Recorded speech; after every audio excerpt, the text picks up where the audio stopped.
Hi, welcome to the fifth stage of this year's Tour de France. Today the Tour de France will bring the riders from Carhaix to Cap Frehel. It's 165 pretty flat kilometers that's in store for the riders. And maybe a sprinter like Mark Cavendish can finally get his stage win, as he might see ILO man from the coast.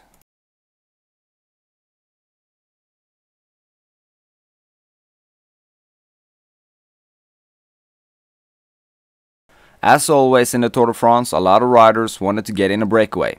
And some managed to get in a breakaway. Among them was Chalingi from Rabobank, Tapstra from Quickstep, Delage from Franzedesjö, Pavel Brut from Katusha, Hinault and Minard from Asger Duzer, Turgot from Europcar, Murayev from Radio Shack, Isagri from Euskaltel, Julian Alvarez from Cofidis, Vestra from Vacan Soleil, Koren from Liquigas and Galan from Zoyer Zayazun.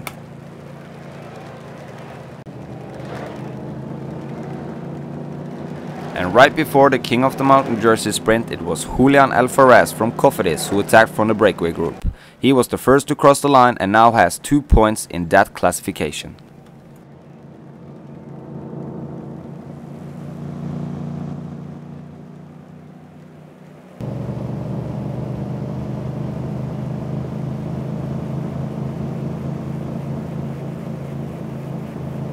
Then it was time for the first intermediate sprint. The fastest in the breakaway group was Murayev from Radio Shack, who captured 20 points. Behind him came Hinault, Tapstra, Alvarez and Galan. And in the peloton it was Mark Cavendish that was the fastest. Now it's time to end our recap footage and tune in live on today's stage of the Tour de France.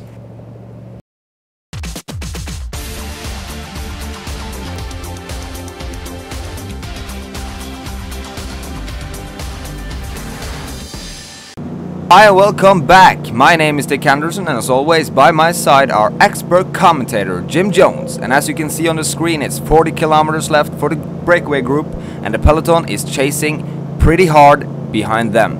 And Jim, it's HTC, Garmin, Cervelo and Lampre that is trying to bring back the breakaway. Who do you think will have the best lead out when we reach Cap Frehel? Well, I think it will be HTC High Road, just as always really. They will dominate sprints, I guess, at least in the last few kilometers. And maybe we'll see Lampre, Sky, or maybe Garmin Cervelo putting a few mens up there. But still, it's the HTC train that's the strongest. Well, some people say he is Batman. Others say that he can outsprint Mark Cavendish with only 1 foot. All that we know is that he's an admin on PCMdaily.com. Here's our good friend, Sporting Nonsense. So we covered Cavendish, and who is the strongest sprinter team besides HTC, do you think? I think probably Garmin, but then if Bosenhagen is okay, then Sky are pretty good as well. But they're kind of split, considering Wiggins, he probably wants to go for the general classification. Do you think that they will burn so many helpers early the first week to try to get stage wins with Bosenhagen, if he's ready? Well, I think that if they want a stage win, they're going to have to try for the sprints. And like a sprint train of Geraint Thomas, Ben Swift, Bosenhagen. If they've picked Fletcher, then he's another one they can use there. So yeah, I think they'll go for it, but HTC will have to do most of it. Well, that was Sporting Nonsense predictions made before the Tour de France got started, and maybe Mark Cavendish can get his stage win today. On the screen you can see that the breakaway group got 33 kilometers left to the finish and the peloton is 2 minutes and 21 seconds behind. In the front it's HTC, High Road and the Garmin Cervelo and of course Lampre doing the work. Where is Sky, Jim? Well, I guess they're saving the riders for the last kilometers so they can give HTC some competition in the final kilometers with Ben Swift and Edvard Bosenhagen. Yeah, that will be a strong duo to challenge Mark Renshaw and Cavendish. As we can see that it's Galan and Chalingi stretching their legs a bit, but the other breakaways riders are on their wheel. And we can see that Nicky Tapstra is doing a pretty good job bridging that gap, and Galan is now left a little bit behind. And they are forming a new breakaway group, Jim. Do you think that they got a chance with only 20 kilometers left? Yeah, I think they can do it, and now we can see that Sylvain Chavanel is attacking. Yeah, Sylvain Chavanel is always attacking, it seems now. And do you think he can make it today then? No, not today.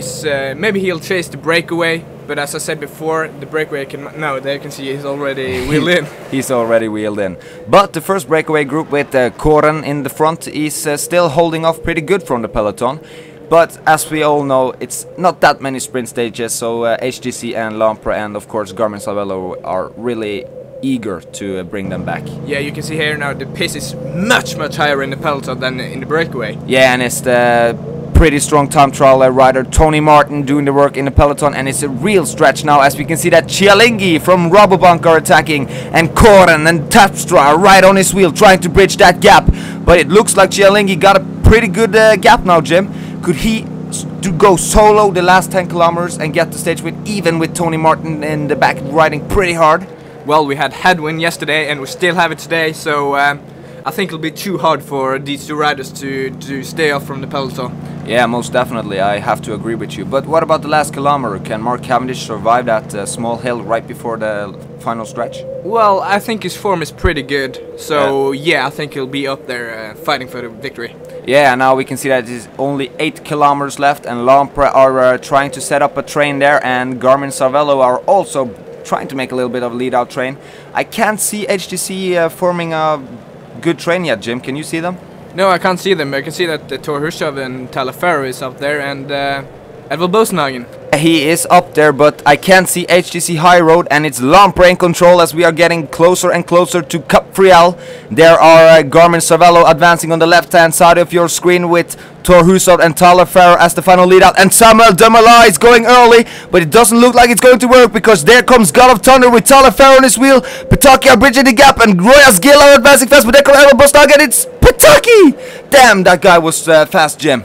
Yeah, he passed the Talaferro and Hushovd easily on the last few meters there, and even Edvald Bosenhagen had a pretty high speed there on the last few meters. Yeah, he came like a rocket there, but Pataki for the second time were using Talaferro as a lead-out man. Yeah, but I don't see why they're sprinting for Talaferro, because Hushovd can get much more points on the green jersey than Talaferro. Yeah, definitely. He is in great shape, as we can see on his lead-out. Andy Schleck is now still in a yellow jersey. That's great for the Leopard squad. And Pataki overtakes the green jersey, and maybe he can keep it until Paris? Maybe, but I think he'll have some hard competition from the other sprinters. Yeah, definitely. And Philippe Gilbert is still in the King of the Mountain jersey, and Robert Gesink is still in the youth classification jersey. And Jim, it's been a great stage, so thank you all for watching, and we hope that you tune back in on tomorrow's stage. Arrivederci!